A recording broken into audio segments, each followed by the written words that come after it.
in this class, the way that we're going to talk about this is we want pivots to be the diagonal elements that are non-zero.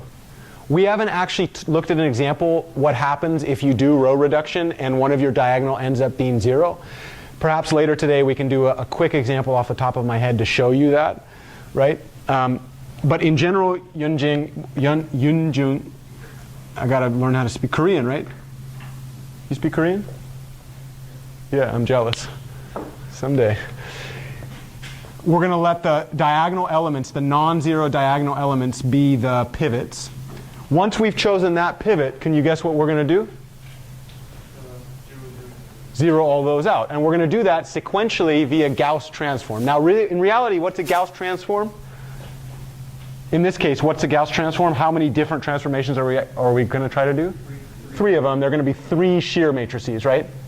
We'll use this shear matrix, this shear matrix, this shear matrix. But we've seen in class, we actually proved to ourselves that the product of those 3 shear matrices is going to be Gauss transform. So here we go.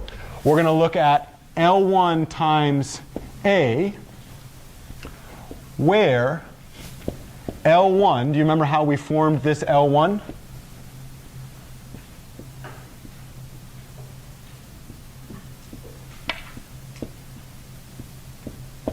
L1 is going to use this pivot to cancel out these elements. So do you remember what specific elements we put in that first column?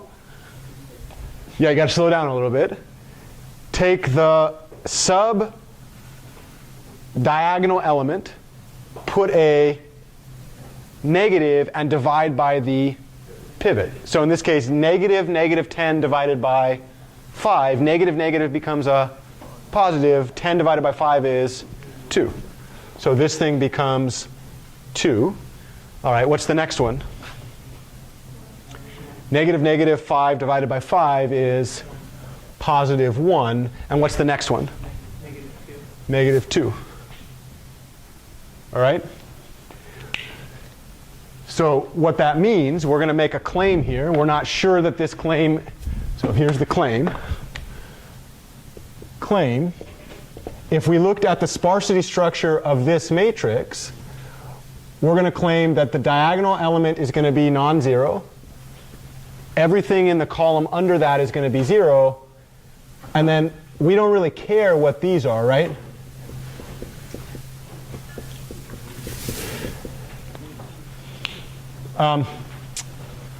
You asked me this very, very beautiful question, Yunjun, which was, how do I choose that next pivot?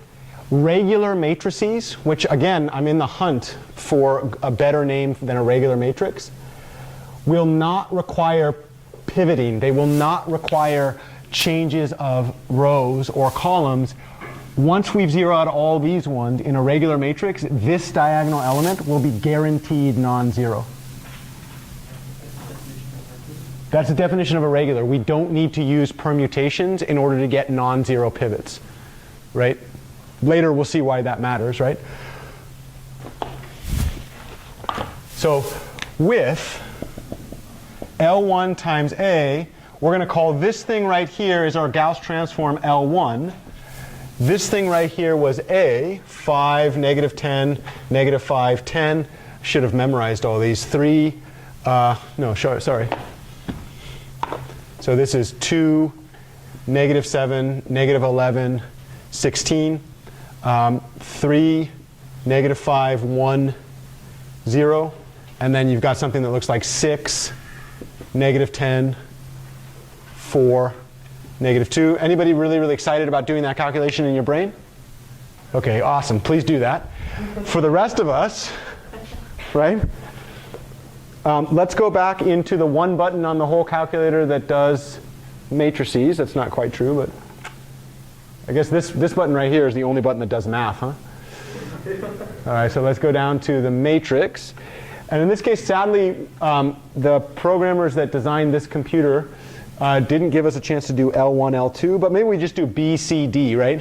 OK, so B, sugar, and spice and everything nice. We wanted to edit, right? Let's edit B. What size is it going to be? 4 by 4. And then we're going to have 1, 2, 1, negative 2. And then the other thing that we're going to do is set all of these to 1s, right? Okay.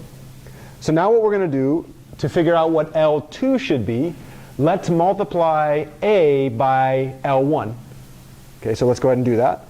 Let's go back into matrix B first times matrix A. Okay, what's the claim? What should be true about the sub-diagonal elements in column 1? Okay, ready? Oh my God, that was scary. You never know, right? All right, so this thing now would look like what? So the 5 that pivots there, we've got 0, 0, 0. And then you've got something. God, who designed this matrix? They need to get a life. 3, 1, 4, negative 6. And then we've got something like 6, 2, 10, negative 14.